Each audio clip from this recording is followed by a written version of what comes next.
Welcome. This is Uncommon Sense, a podcast presented by the Heshe CPA Knowledge Center. The center is an initiative of the CPA Education Foundation, the charitable arm of the Chartered Professional Accountant profession in Alberta.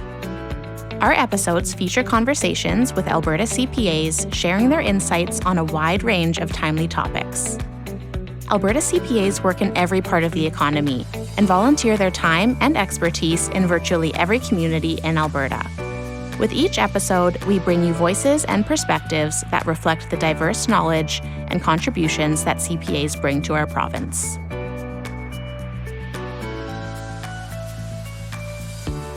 Hello, and welcome to another episode of Uncommon Sense.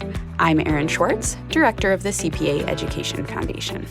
Before we dive into today's episode, I want to touch on an opportunity that might be of interest to many of our listeners.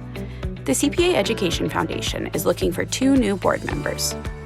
If you are a CPA who's passionate about learning excellence and enhancing accounting and business education in Alberta, consider this unique opportunity to make a difference for the profession and for accounting education. Our board is composed of dedicated and enthusiastic CPAs, and board membership is a great way to give back to your profession and your community, and it can be a lot of fun too. Although all nominations are encouraged, desirable candidates will possess strong governance skills and experience and have demonstrated capabilities in building relationships with potential donors. Visit cpaalberta.ca/foundation and click on the banner for more information or to nominate yourself. Please note that the nomination period closes on April 27th, 2026. Now, let's dive into today's episode. Accounting education at the post-secondary level has seen a lot of change over the past few years. Educators are constantly adapting to the impacts in the classroom of artificial intelligence and other technologies, as well as responding to developments in the accounting profession itself. Through all these changes, the work of accounting educators remains essential to the continued success of the CPA profession and the ability of chartered professional accountants to serve their clients and communities with the highest levels of skill and knowledge. On this episode of Uncommon Sense, I'll be talking about the evolving nature of accounting education with one of Alberta's most distinguished post-secondary educators, Stephen Bergstrom, FCPA, FCMA. Stephen's contributions to the profession, both inside and outside of the classroom, span decades.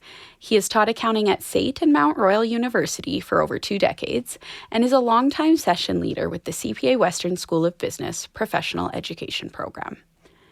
Stephen was heavily involved in the launch of SAIT's 4-year Bachelor of Business Administration program and directly led the course content creation for many senior-level courses.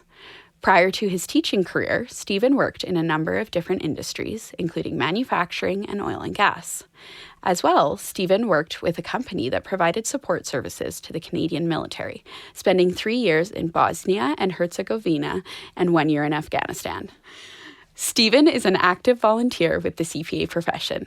He has been a CPA Practical Experience Requirement Mentor since 2016, serving as a board member with the CPA Education Foundation from 2017 to 2023, was a member of the Rules and Bylaws Committee with CPA Alberta from 2019 to 2025, and currently serves as the chair of the CPA Education Foundation Academic Advisory Committee.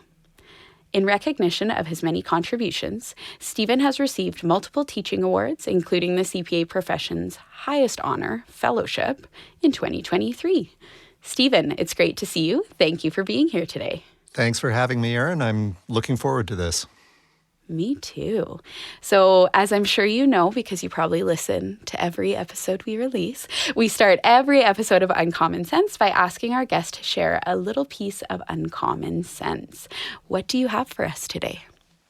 Well, my little piece of uncommon sense would be, don't be afraid to try new things. Don't be afraid to make mistakes. A lot of times we are very cautious about trying something new because we don't want to get it wrong. We don't want to make any mistakes.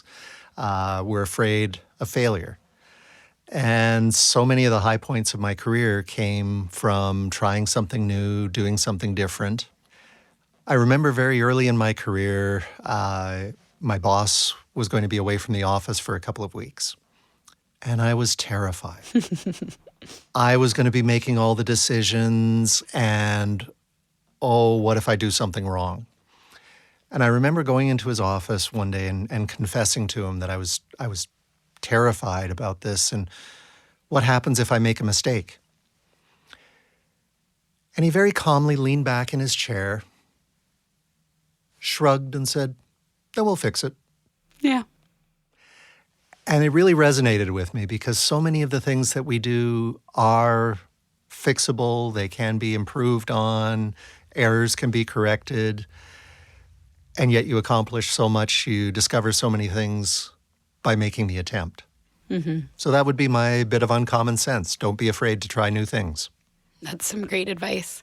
And I think, too, very applicable for many CPAs or, students and candidates, because oftentimes we accountants have the personality type of being very risk averse and being very scared of failure or being perfectionists and that kind of thing. So I know an important lesson for me, and I'm sure resonates with a lot of our listeners too.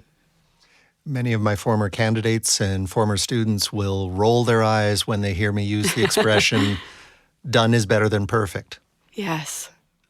Often find on the CPA exams that people want to get it absolutely perfect, get exactly the right calculation or get the right answer. Mm-hmm.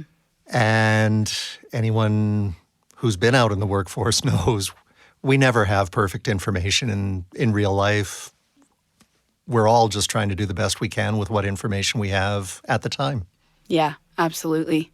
And I mean, when it comes to those exams, they're very time pressured. So if you try to make it perfect, you're probably not passing because there's not time for perfect. Yeah, thank you. Before we jump in, I should mention that you're a return guest to our podcast. You were one of our first ever guests on our predecessor podcast over 6 years ago. And so we're at the beginning of 2026 here. So a lot has changed in these past 6 years in, the province and the profession and kind of everything we're going to jump into. So it's really good to have you back. First, can you give me a bit of a recap or overview of your career story as a CPA and as an educator? Certainly. I often say to students, don't think of your career path as a straight line. Mine has certainly made many twists and turns over the years and many different areas of the profession. I started off my career working in manufacturing. Little bit unusual in an oil and gas city to start off my career not in oil and gas or anything even remotely related to it. Yeah. Started my career in manufacturing, plastics, electronics, home renovation industry, home construction industry. Moved around to a few different companies, worked in a few different industries, and then as you mentioned in the introduction, had the opportunity to work with a company that did support services for the Canadian military. Basically, what we did was run the camp, and that freed up the soldiers to go out and do the soldier work. Mm-hmm. So we cooked the food, we did all the accommodations on camp, we did all the telecommunications, phone and internet. We managed the entire supply chain for the camps, all the equipment they need, but also all the little things that you don't think of but are still necessary to run a camp, like paper for the photocopiers or digital cameras for the engineers who are helping with restoration projects and so forth. Right. We did a lot of the heavy equipment maintenance and, again, just basically anything involved with operating the camp, and that freed up the soldiers to go out and do actual peacekeeping work. Mm-hmm. And as you mentioned, I did that for 3 years in Bosnia and 1 year in Afghanistan. Yeah. Coming back to Canada after that overseas experience, I did a little bit of consulting work, some contract work, and had the opportunity to take on one class one evening a week at SAIT. and was absolutely terrified when I walked into the classroom the first night. I'd had about a week's notice that I was going to be teaching the class, so the entire semester I felt like I was one chapter ahead of the students, working my way through the textbook. I was always worried somebody would read ahead and take over the class from me. Took all of about 10 minutes to get into the groove of the classroom and realized I love doing this. And 20 years later, I still love walking into the classroom and working with the students. Yeah, that's fantastic. And maybe your latest career milestone is you kind of retired. Well, there's a running joke in the CPA profession that I'm completely unclear on the concept of retirement. I take a fair bit of teasing over that. Yeah. In fairness, retirement was a bad word to use, but I couldn't think of a short way to describe slowing down a bit, taking a breath, deciding this semester, yes, I'd like to teach a couple of courses. Right. That semester, I've got some travel plans. The opportunity, the flexibility to work on some pet projects or passion projects, as I've sometimes described some of the things I've gotten involved in. Yeah, absolutely. So right now, some volunteering, obviously the work that you do with us, which we greatly appreciate. And are you teaching any courses at post-secondary? Are you a session leader for the CPA Western School of Business right now? I do a number of the weekend sessions with the CPA Western School of Business. And actually last year, while they were doing a search for a senior level person in their organization, I filled in temporarily as the Director of Learner Support for the CPA Western School of Business. Oh. Again, passion projects to help out students. Like, of course you did. I do some courses here and there for both SAIT and MRU. A goal I set for myself when I was quite young was that I wanted to reach the point in my career where I worked because I wanted to, not because I had to pay the bills. Yeah. And really that's a better way to describe it than retirement.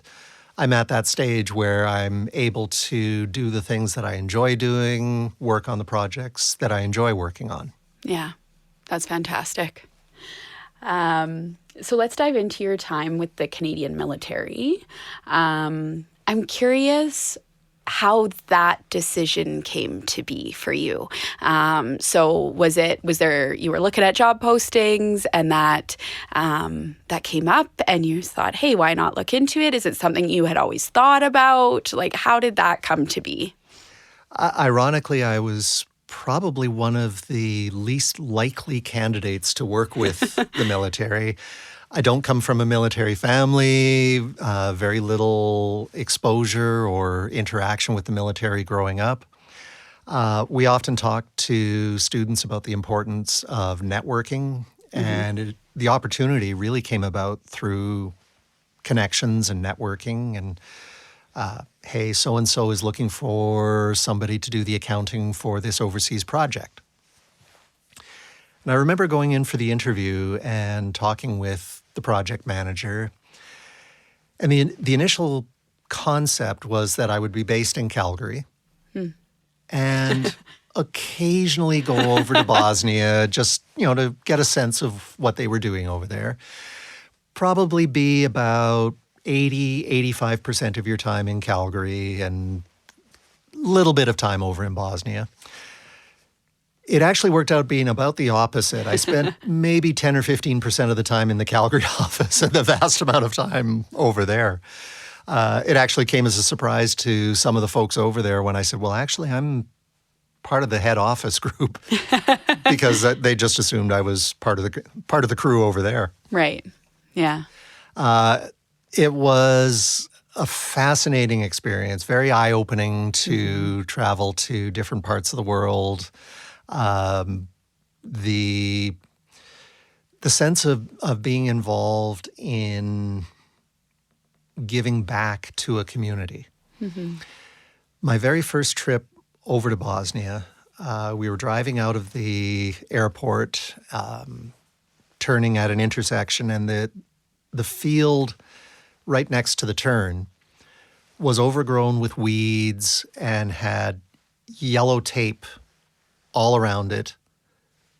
Mina, which is the word for landmines. Yeah. Roughly 2 years later, arriving again at the airport, driving out, the tape was gone, the weeds were gone, the field was cultivated, and there was a farmer out on his tractor collecting his crops. And it really felt rewarding that we had had that sort of positive impact on the local community. Yeah. Something so simple to see on a route you obviously traveled quite a bit with all the travel back and forth that you did, being able to just so clearly see that, but also knowing just that visible change, what a huge impact, right? Yeah. That's amazing. Absolutely. Yeah. Was there any fear or hesitation for you about that part of it, about being overseas, even when you thought it was maybe just going to be 15% of the time? Not really. There was a little bit of uncertainty at first because I didn't know what the environment was going to be like. But surprisingly, I settled right in, and as I said, it was a very rewarding experience. In Bosnia, really wasn't too much of a sense of danger, fear. Vast majority of the Bosnian population saw the benefits of the ceasefire, saw the benefits of the peace treaty, and were happy to have us there keeping the peace. Yeah. Afghanistan was a little bit of a different situation. Yeah. We were very much, the international forces were very much viewed as having invaded the country as opposed to keeping the peace. And a little bit of a more tense situation in Afghanistan. Our camp did get fired on a couple of times when I was over there. Much more of a situation where precautions had to be taken. Yeah. We had to be trained in proper use of gas mask and wearing a lot of the military equipment. Right. For the record, I've seen myself in military apparel. If it comes down to me defending the country, run up the white flag. It's over. Oh, I don't think you give yourself quite enough credit. Because even the fact that you were there in the capacity that you were there is, I think a lot of bravery and pretty impressive thing. So. Well, and both experiences gave me a whole new appreciation for the Canadian Armed Forces. Yeah. I don't think they get anywhere near as much credit as they deserve. Very, very talented, very, very dedicated people that are involved in the Canadian military. Yeah, yourself included. You talked a little bit about the organization that you worked for and what their role was in terms of, the running of the camp and that kind of thing. What specifically were you responsible for? What was your role with the organization? So we wanted to try and stimulate the local economy as much as we could. We wanted to try and support the local economy as much as we could. That meant sourcing local suppliers wherever possible, buying local products wherever possible. Because both countries had been through quite a bit of uproar, the idea of taking 30 days to pay, the idea of credit cards, electronic transfers, none of that was. Both Bosnia and Afghanistan were very much cash economies. So I had to maintain a very large cash float to be able to pay suppliers, be able to pay service providers, pay local employees for the services they provided. because, we tried to hire locally as much as possible. Yeah.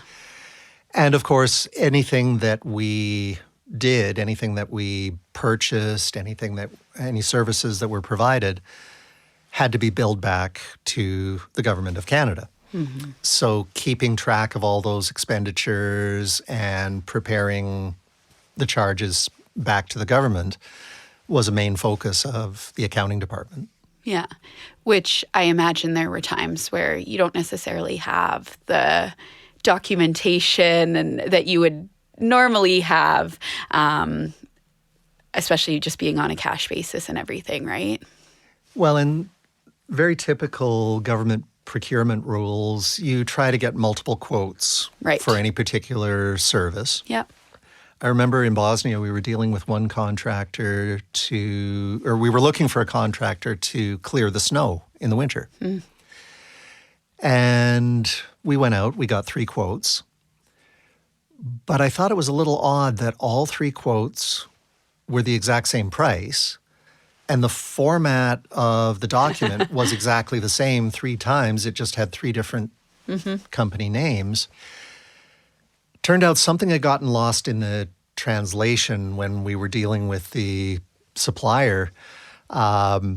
He created 3 different company names because he was told we needed 3 quotes. So he gave us 3 Problem quotes. Solved. There you go. Oh, man. So something got lost in the translation when it was being explained to him. Yeah, fair enough. But yeah, sometimes you were probably in situations where you're like, okay, normal procedure is this, not quite workable here. Yeah, fair enough. Going to the bank in Afghanistan was always an entertaining experience. Entertaining. I use that term very loosely. I was going to say that's the word you're going with. It was always a 3-vehicle procession. Mm-hmm. So I would be in the middle vehicle wearing my flak vest and helmet and carrying an empty bag, and a vehicle in front with 4 soldiers, a vehicle in behind with 4 soldiers. We would pull up in front of the bank. 2 armed guards would hop out of the vehicles and stand on either side of me as I walked from the Jeep to the front door of the bank. I'd come out with roughly $500,000 in cash. Mm-hmm. And again, the 2 soldiers walking me back to the vehicle. And of course, the part that's entertaining is the instruction that they give you leading up to this. Try to be inconspicuous. Easier said than done when you're in the middle of a parade like that. Yeah, exact opposite. Oh, man. So through all of your experiences, what did you learn about the men and women in the Canadian military? Tremendous amount of respect for the people in the military. They don't get anywhere near as much credit as they deserve. Yeah. It's a difficult life. Mm-hmm. They spend a lot of time separated from family and loved ones. In both Bosnia and Afghanistan, it was a 6-month rotation for the soldiers. Yeah. So they would go into theater for 6 months and then deploy somewhere else. Can't say enough positive about them. When things were quiet, laid back, casual, you'd pass a soldier on the camp, hey, how's it going? But when something happened, like a rocket attack or something was suspected to, I remember one day they suspected that a bomb had been attached underneath one of the vehicles that was coming back into camp. The way they just sprang into action, very professional, very efficient. Yeah. Despite the tenseness of the situation, I always felt protected. Right. No matter how dangerous the situation may have been, I always felt that the soldiers were there to protect us. Yeah, that's pretty impressive. Yeah, thank you.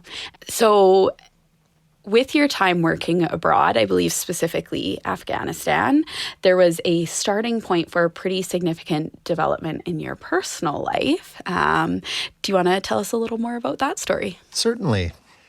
In a camp environment, because it's so closed off and so isolated, you form friendships very quickly and you form friendships very deeply. Mm-hmm.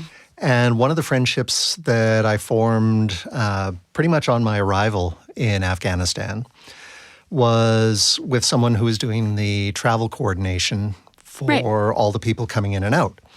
We literally had people coming from all over the world. Mm-hmm. And so her job was to make all the flight arrangements, visas if required, basically make sure everybody got into camp, and then at the end of their time there, safely home afterwards. Right. And we struck up a friendship that continued long after we had both left Afghanistan. We kept in touch over the years. Yeah. And roughly 20 years later, we decided to become a couple. And Stephanie and I are now engaged to get married, and we're hoping for a fall wedding this year. Oh, very nice. And one part of this story that I get a bit of a chuckle out of, but you didn't share, is about your mail getting mixed up. So listeners may have noticed you said Stephanie. Yep. You're Stephen. I'm Stephen. She's Stephanie. Both spelled with a PH. You have to go about 6 letters in before you start getting a difference. When you're using Microsoft Outlook and you're sending an email, you start typing in the letters of the name and it autofills who to send it to. Well, not only is her first name very similar to mine, but her last name at the time was very similar to mine. So people would start typing an email to one of us. Outlook would populate whoever the wrong one, of course. And so it became a running joke on an almost daily basis. We would send each other emails. I think this one's yours. Yep, that is. This one's yours. And we would just be forwarding everybody's email that went to the wrong person. Yeah. So not only did you have, work with her because she was the travel coordinator, right from the get-go coming in, but then we ended up with a lot of each other's emails instead. Oh, man.